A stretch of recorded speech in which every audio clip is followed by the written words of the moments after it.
আমার দেশে এখন এই মুহূর্তে সবচেয়ে বড় সমস্যা হলো গদি সমস্যা। কি সমস্যা বলেন তো? এই যে গদি সমস্যা হচ্ছে এখন সবচেয়ে বড় সমস্যা। এখন যে সরকার আমার দেশে আছে, অস্থায়ী না স্থায়ী?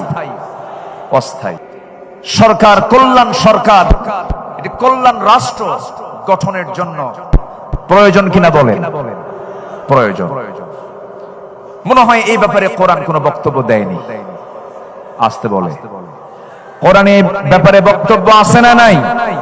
আসতে বলবেন না, আছে না নাই?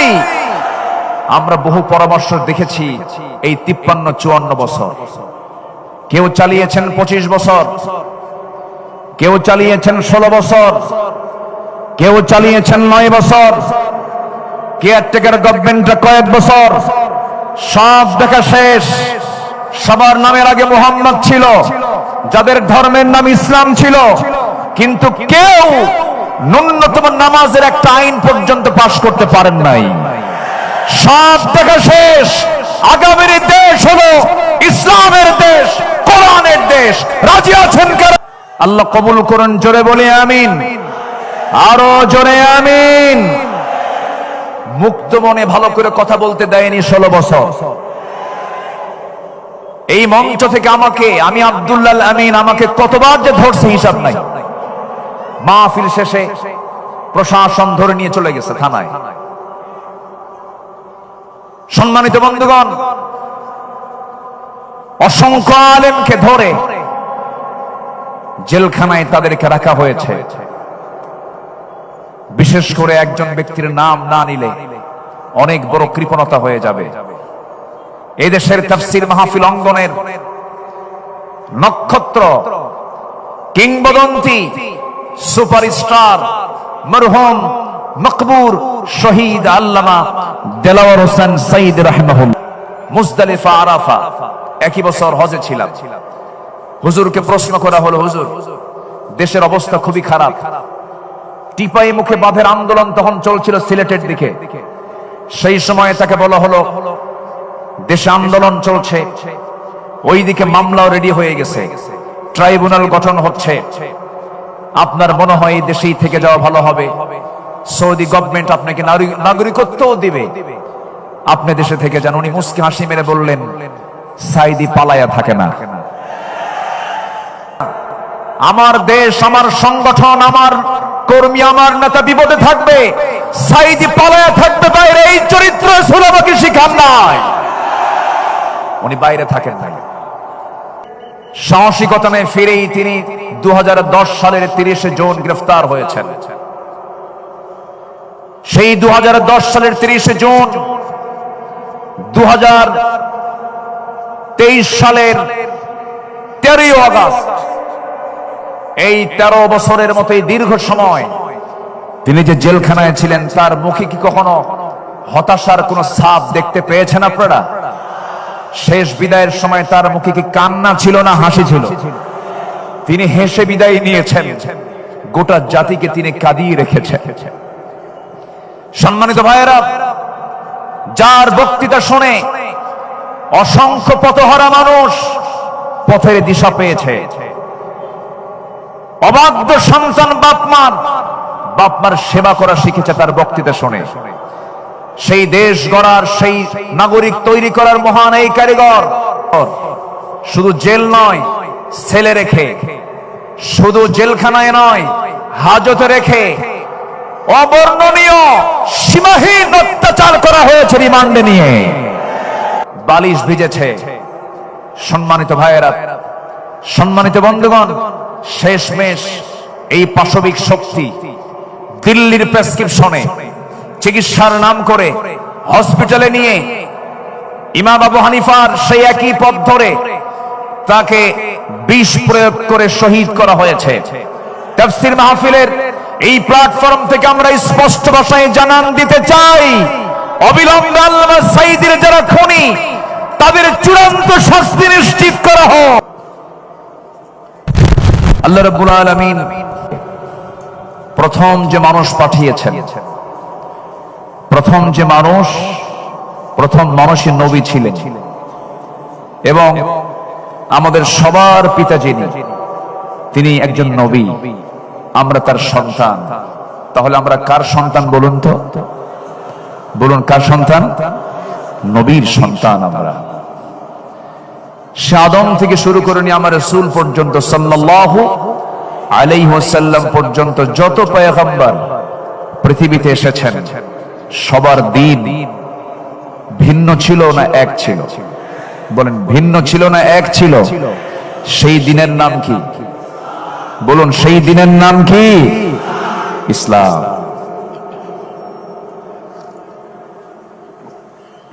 সেই দিনের নাম হচ্ছে ইসলাম। এবং সবার দাওয়াত একই ছিল, এক এবং অভিন্ন ছিল। আল্লাহ রাব্বুল আলামিন বলেন, وَلَقَدْ بَعَثْنَا فِي كُلِّ أُمَّةٍ رَسُولًا أَنِ اعْبُدُوا اللَّهَ وَاجْتَنِبُوا الطَّاغُوتَ। এই পৃথিবীতে যত পয়গম্বর আমি আল্লাহ পাঠিয়েছি, সবার দায়িত্ব একটাই ছিল। তারা কি করেছেন? তারা বলেছেন তোমরা একমাত্র কেবলমাত্র শুধুমাত্র দাসত্ব করো কার? আর তাগুতকে পরিহার করে চলো। আমার নবী আল্লাহ রাব্বুল আলামিন সে একই দিন দিয়েছেন, একই দায়িত্ব দিয়েছেন। তার দায়িত্ব কি ছিল? সেই দায়িত্ব রাসূলকে বন্টন করেছেন। হুয়াল্লাযী আরসালা রাসূলাহু বিল হুদা ওয়া দীনিল হাক্কি লিইয়ুযহিরাহু আলাদ দীনি কুল্লিহি ওয়া কাফা বিল্লাহি শাহীদা ওয়ালাউ কারিহাল মুশরিকুন। জোরে বলুন আল্লাহু আকবার। তিনি যেন কি করেন? পৃথিবীর সমস্ত তৈরি করা যত দিন আছে, এই পৃথিবীতে এখন প্রেজেন্ট ওয়ার্ল্ডে 70 থেকে 80টি হিউম্যান ল রয়েছে, মানব রচিত মতবাদগুলো রয়েছে। এই মানব রচিত মতবাদ নামক পচা বস্তাগুলো বহন করার মতো লোক আমার দেশেও কিছু পচা লোক আছে না নাই? আসতে বলবেন না, আছে না নাই? পৃথিবীর তৈরি করা যত হিউম্যান ল, এগুলো সব পচা বস্তা। এগুলো সব কি বস্তা? এই পচা বস্তা নিয়ে যারা চলে তারাও পচা। আমরা কোনো দিন মানি না কার দিন ছাড়া? সেই দিনের নাম কি? ইন্নাদ দীনা ইনদাল্লাহিল ইসলাম। আমি যেখান থেকে তেলাওয়াত করেছি, তেলাওয়াতকৃত সূরাটি হলো সূরাতুশ শুরা 13 নম্বর আয়াত। আল্লাহ পাক এই সূরাটা শুরু করেছেন প্রথমে হুরুফে মুকাত্তাআত দুটো আয়াতে দিয়েছেন, 1 এবং 2 দুটাই হুরুফে মুকাত্তাআত।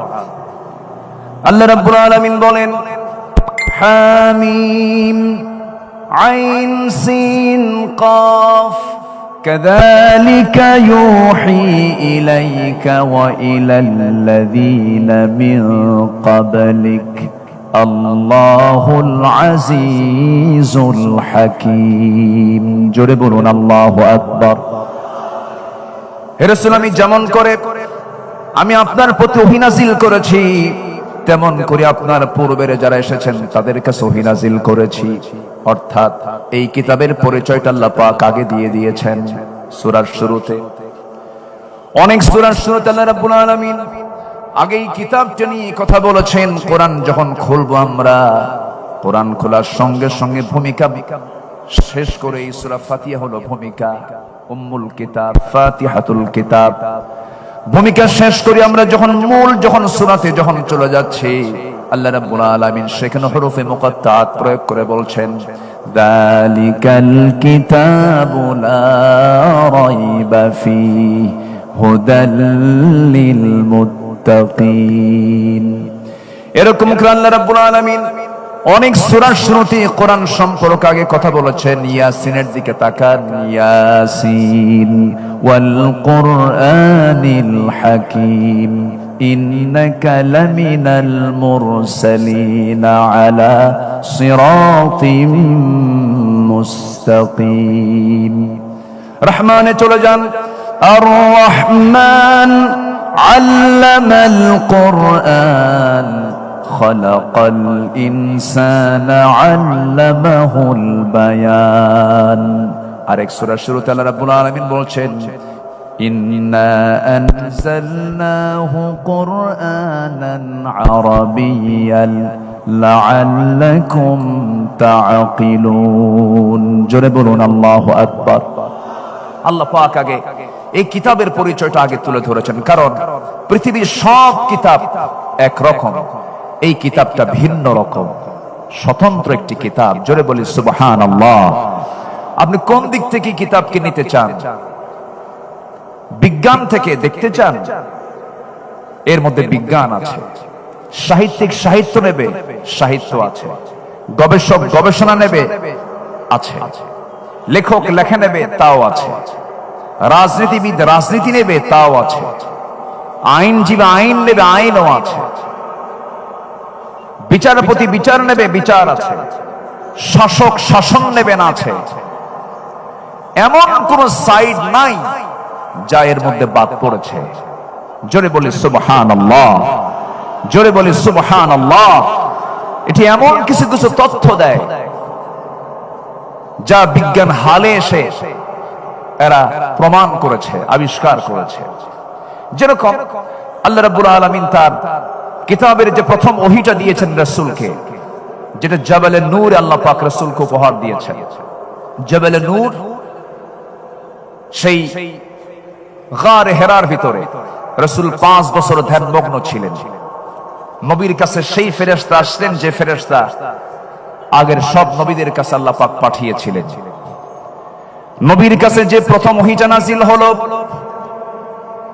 সেই 5টি আয়াতের ভিতরে আল্লাহ রাব্বুল আলামিন সায়েন্স নিয়ে কথা বলেছেন। আল্লাহ রাব্বুল আলামিন বলেন, যারা পারেন ঠোঁট মিলিয়ে বলুন, ইকরা বিসমি রাব্বিকাল্লাযী খালাক খালাকাল ইনসানা মিন আলাক ইকরা ওয়া রাব্বুকাল আকরামুল্লাযী আল্লামা বিল কলম আল্লামাল ইনসানা মা লাম ইয়ালাম। জোরে বলুন আল্লাহু আকবার। নবী হে, আপনি পড়ুন কার নামে? আসতে বলবেন না, কার নামে? যিনি মানুষকে সৃষ্টি করেছেন, যিনি মানুষকে সৃষ্টি করেছেন জমাট রক্ত থেকে, আলাক থেকে। এই আলাক শব্দটা হলো একটি বিশাল একটা শব্দ। আধুনিক দুনিয়াতে এমব্রায়োলজির তথ্যের মধ্যে আছে, একটা সায়েন্স। এটা আল্লাহ পাক এমব্রায়োলজি নিয়ে প্রথম ওহীর মধ্যে কথা বলেছেন। আলাক শব্দের অর্থ হচ্ছে ঝুলন্ত, যোগ সদৃশ কোন বস্তুকে বোঝায়। এর অর্থ রক্তের জমাট বাঁধা যোগ বা কাদার কোন পিণ্ড। পৃথিবী বিখ্যাত একজন ভ্রূণতত্ত্ববিদ, এমব্রায়োলজির উপরে যার বিশাল গবেষণা, এমন একজন গবেষক হচ্ছেন ডাক্তার কেইট মুর।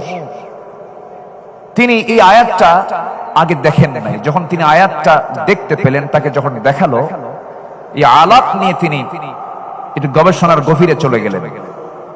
তিনি গভীর মাইক্রোস্কোপিক বিশ্লেষণ করে দেখতে পান, ভ্রূণ প্রাথমিক পর্যায়ে একটি চোখের মতোই দেখায়। এরকম বিস্ময়কর সাদৃশ্য দেখে তিনি অভিভূত হন। পরে কোরআন থেকে আরো অনেক তথ্য উদ্ঘাটন করার পর 1982 সালে তার একটা বই দ্য ডেভেলপিং হিউম্যান পুনরায় প্রকাশ করেন, যেখানে কোরআন থেকে প্রাপ্ত জ্ঞান অন্তর্ভুক্ত করা হয়। তার এই বইটি বিশ্বব্যাপী পুরস্কৃত এবং মেডিকেল শিক্ষার্থীদের পাঠ্যপুস্তক হিসেবে ব্যবহৃত হয়। অবশেষে তিনি বলতে বাধ্য হয়েছেন, It has been a great pleasure for me to help clarify statements in the Quran about human development. Subhanallah. এবং তিনি বলেছেন, it is clear to me that these statements must have come to Muhammad from Allah. Allahu Akbar. Because almost all of this knowledge was not discovered until many centuries later. This proves to me that Muhammad sallallahu alaihi wasallam is a messenger of Allah. Allahu Akbar. সম্মানিত ভাইয়েরা, সম্মানিত বন্ধুগণ, এরকম করে হাজারো তথ্য কোরআন যা দিয়েছে, কিয়ামত পর্যন্ত গোটা দুনিয়ার সমস্ত মানুষ ভিক্ষুকের মতো চেয়ে থাকবে। কোরআন দিয়ে পৃথিবীর কোনো কিছু যাচাই হবে, কিন্তু পৃথিবীর কোনো কিছু দিয়ে কোরআন যাচাই হবে না। আল্লাহু আকবার বলেন। মহাবিশ্বের এক চির বিস্ময় হলো কোরআন। আজকে সিলেটের আকাশে কি সূর্য উঠেছিল? সূর্য ছিল কি? ছিল। আমি ঢাকার আকাশে গতকাল সূর্য পাইনি। আকাশে মেঘ ছিল, কোথাও কোথাও বৃষ্টি হয়েছে। এই বৃষ্টি নাজিল করেন কে? আসতে বলবেন, এই বৃষ্টি নাজিল করেন কে? এই বৃষ্টিকে আল্লাহ তাআলা ডিসপ্লানে দেন না প্ল্যান করে দেন? বলেন বলেন, তার কোনো কিছু কি প্ল্যান ছাড়া আছে? না, সব কিছুই তিনি প্ল্যান মাফিক নাজিল করেন। এই আবহাওয়া বিজ্ঞান নিয়ে কোরআন কথা বলেছে। মেটেরোলজিক্যাল সায়েন্স, আবহাওয়া বিজ্ঞান নিয়ে মানুষ সারা জীবন অনেক চেষ্টা করেছে, ফিকির করেছে। 19-20 শতকের শেষ সময়ে এসে মানুষ কিছু তথ্য বের করেছে আকাশের এই মেঘটা নিয়ে।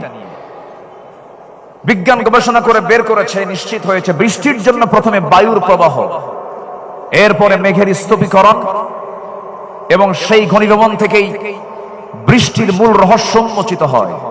তবে বিস্ময়কর বিষয় হলো যে জটিল প্রক্রিয়াটি বিজ্ঞান বহু শতাব্দীর গবেষণার মাধ্যমে আবিষ্কার করেছে, তা 1500 বছর আগে আল্লাহ পাক কোরআনে কারীমের সূরা রুমের 48 আমরা আয়াতে তা বলে দিয়েছেন। জোরে বলি সুবহানাল্লাহ। আল্লাহ রাব্বুল আলামিন বলেন, আল্লাহুল্লাযী ইউরসিলুর রিয়াহা ফাতুসীরু সাহাবান ফায়াবসুতুহু ফিস সামাই কাইফা ইয়াশা ويجعله كسفا فترى الودق يخرج من خلاله فإذا أصاب به من يشاء من عباده إذا هم يستبشرون জোরে বলুন আল্লাহু আকবার। তিনি সেই আল্লাহ যিনি বায়ু প্রেরণ করেন, অতবার তা মেঘমালাকে সঞ্চারিত করে, অতবার তিনি মেঘমালাকে যেভাবে ইচ্ছা আকাশে ছড়িয়ে দেন এবং তাকে স্তরে স্তরে রাখেন। আমার বন্ধুগণ, বিজ্ঞান বলেছে হালে এসে, কোরআন বলে দিয়েছে 1500 বছর আগে। এখন বলুন, বিজ্ঞানকে আবিষ্কার করেছে না কোরআন থেকে ধার নিয়েছে? ধার নিয়েছে। সম্মানিত ভাইয়েরা, আবার এই বৃষ্টিপাত আল্লাহ পাক পরিমাণ মতো দেন, বেশিও দেন না কমও দেন না। যে পরিমাণ পানি বাষ্পীয় আকারে উপরে উঠে আল্লাহ পাক ওয়াটার সাইকেলের মধ্য দিয়ে উপরে ওঠান, সেই পরিমাণ পানি আল্লাহ পাক আবার মেঘ থেকে নাজিল করেন। আল্লাহ রাব্বুল আলামিন বলেন, ওয়াল্লাযী নাযালা মিনাস সামাই মাআন বিকদারিন ফাআনশারনা বিহি বালদাতান মাইতান কাযালিকা তুখরাজুন। জোরে বলুন আল্লাহু আকবার।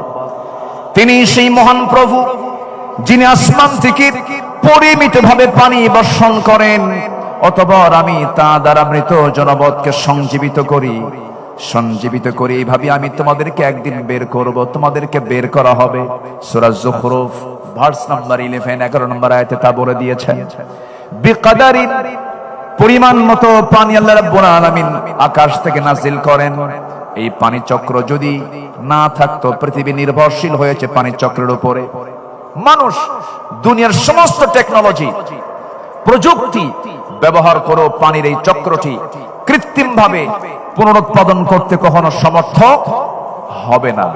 মহান আল্লাহ তাআলা এই পানি চক্রের কথা 1500 বছর আগে বলে দিয়েছেন, যা বিজ্ঞান হালে এসে একটু রিসার্চ করে বের করেছে। কি পরিমাণ পানি জমিন থেকে, ভূপৃষ্ঠ থেকে আল্লাহ পাক বাষ্পীয় আকারে উপরে উঠান, এটার পরিমাণ বিজ্ঞান বলছে প্রতি সেকেন্ডে 16 মিলিয়ন টন পানি বাষ্প হয়ে আল্লাহ পাক উপরে তুলেন।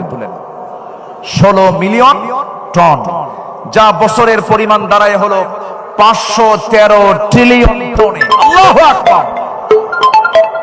যদি এই বাষ্পীয় আকারে এই সিস্টেম যদি না থাকতো, সুপরিমিত আকার যদি আল্লাহ পাক সুপরিমিতভাবে যদি নাজিল না করতেন, গ্রাউন্ড ওয়াটার লেভেল ক্রমশ নিচে নেমে যেত। সাস্টেইনেবল ওয়াটার ম্যানেজমেন্ট চ্যালেঞ্জের মুখে পড়ত। ভূগর্ভস্থ পানির স্তর কমে এগ্রিকালচারাল প্রোডাক্টিভিটি এবং আরবান ওয়াটার সাপ্লাই ব্যাপক সংকটের মুখে পড়ে যেত। এক সময় গ্রাউন্ড ওয়াটার রিজার্ভস কমে যেত, ফলে পুরো ইকোলজিক্যাল সিস্টেমের ভারসাম্য নষ্ট হয়ে পানির অস্তিত্ব ধ্বংসের মুখে পড়ে যেত। সব ম্যানেজমেন্টের দায়িত্ব কার? আসতে বলবেন না কার? সে আল্লাহ বলছেন, বান্দা এত কিছু আমি তোরে দেই, তুই আমার আইন মানিস না কেন? আমার দিন মানিস না কেন? যে মুসলমান নামাজ পড়বে আল্লাহর বিধান অনুযায়ী, রোজা রাখবে আল্লাহর বিধান অনুযায়ী, হজ করবে আল্লাহর বিধান অনুযায়ী, রাসূলকে নামাজে মানবে, রোজায় মানবে, মিসওয়াকে মানবে, সুরমায় মানবে, ওযুতে মানবে, আতর সুরমায় মানবে, কিন্তু যে উম্মত রাসূলকে দাঁত ভাঙার সুন্নাত মানবে না, যে রাসূলকে রাষ্ট্রনায়ক হিসাবে মডেল বানাতে পারবে না, ওটা উম্মত নয়, ওটা ভণ্ড, ওটা প্রতারক। সম্মানিত ভাইয়েরা, দিনকে মানতে হবে আংশিক না পুরোপুরি? আসতে বলবেন না আংশিক না পুরোপুরি? পুরোপুরি মানতে হবে। পুরোপুরি মানার নাম হলো মুমিন। আল্লাহ রাব্বুল আলামিন বলেন, আফাতুমিনুনা বিবা'দিল কিতাবি ওয়া তাকফুরুনা বিবা'দ। তুমি কিতাবের কিছু অংশ মানবে, কিছু অংশ মানবে না, তার ফলাফল হলো খিজিয়ুন ফিল হায়াতিদ দুনিয়া, দুনিয়ার জিন্দেগিতে লাঞ্ছিত হবে, আখিরাতে তুমি ক্ষতিগ্রস্তদের অন্তর্ভুক্ত হয়ে যাবে। পুরোপুরি দিনকে মানতে হবে। আংশিক মানার নাম দিন নয়, আংশিক মানার নাম মুমিন নয়, পুরোপুরি মানতে হবে। আল্লাহ রাব্বুল আলামিন দিন হিসেবে যারা ইসলামকে না মানবে, আল্লাহ রাব্বুল আলামিন তাদের ব্যাপারে ক্লিয়ার কথা বলেছেন, ওয়া মাইয়াবতাগি গায়রাল ইসলামি দীনান ফালান ইউকবালা মিনহু ওয়া হুয়া ফিল আখিরাতি মিনাল খাসিরিন। দিন হিসাবে, জীবন বিধান হিসাবে ইসলামকে বাদ দিয়ে যারা অন্য কোন তন্ত্র মন্ত্র ইসলামকে গ্রহণ করবে, আল্লাহ রাব্বুল আলামিন বলছেন তার কোনো কিছু আমি আল্লাহ রাব্বুল আলামিন কখনো কবুল করব না। নাউযুবিল্লাহ। অতএব দিনকে মানতে হবে পরিপূর্ণ রূপে। আল্লাহ রাব্বুল আলামিন এবার বলছেন, আমরা মূল আয়াতের দিকে চলে যাই। আল্লাহ রাব্বুল আলামিন বলেন সূরা শুরা 13 নম্বর আয়াত, আল্লাহ রাব্বুল আলামিন বলছেন, শারা'a লাকুম মিনাদ-দীনি মা ওয়াসসা বিহি নূহান ওয়াল্লাযী আওহায়না ইলাইকা ওয়া মা ওয়াসাইনা বিহি ইব্রাহিমা ওয়া মূসা ওয়া ঈসা আন আকিমুদ-দীনা ওয়া লা তাতাফাররাকু ফীহি كبر على المشركين ما تدعوهم إليه الله يجتبي إليه من يشاء ويهدي إليه من ينيب। জোরে বলুন আল্লাহু আকবার। তিনি তোমাদের জন্য সেই দিন নির্ধারণ করেছেন যার নির্দেশ দিয়েছেন নূহ আলাইহিস সালাতু ওয়াস সালামকে, এবং যা আমি তোমার প্রতি ওহী করেছি, যার নির্দেশ দিয়েছিলাম ইব্রাহিম, মূসা এবং ঈসাকে। এই মর্মে তোমরা দিন প্রতিষ্ঠিত করো এবং দিন প্রতিষ্ঠার সংগ্রাম করতে গিয়ে কোনো মত পার্থক্য সৃষ্টি করো না। তোমরা যাকে আহ্বান জানাচ্ছ তা মুশরিকদের জন্য ভারী মনে হয়। আল্লাহ যাকে চান তাকে মনোনীত করেন, আর যাকে ইচ্ছা তাকে তার দিকে পথ প্রদর্শন করেন। জোরে বলি সুবহানাল্লাহ। ক্ষমতা কার? হেদায়েতের চাবিকাঠি কার হাতে? হেদায়েতের চাবি কার হাতে? আল্লাহর হাতে। সম্মানিত ভাইয়েরা, প্রেজেন্ট বাংলাদেশ শুধু নয়, গোটা পৃথিবীতে 2 শতাধিক কান্ট্রি আছে। প্রত্যেকটা দেশের, গোটা পৃথিবীতে একটা বিষয়ে বড় ক্রাইসিস আমরা লক্ষ্য করি, সেটা হলো আমার দেশে এখন এই মুহূর্তে সবচেয়ে বড় সমস্যা হলো গদি সমস্যা।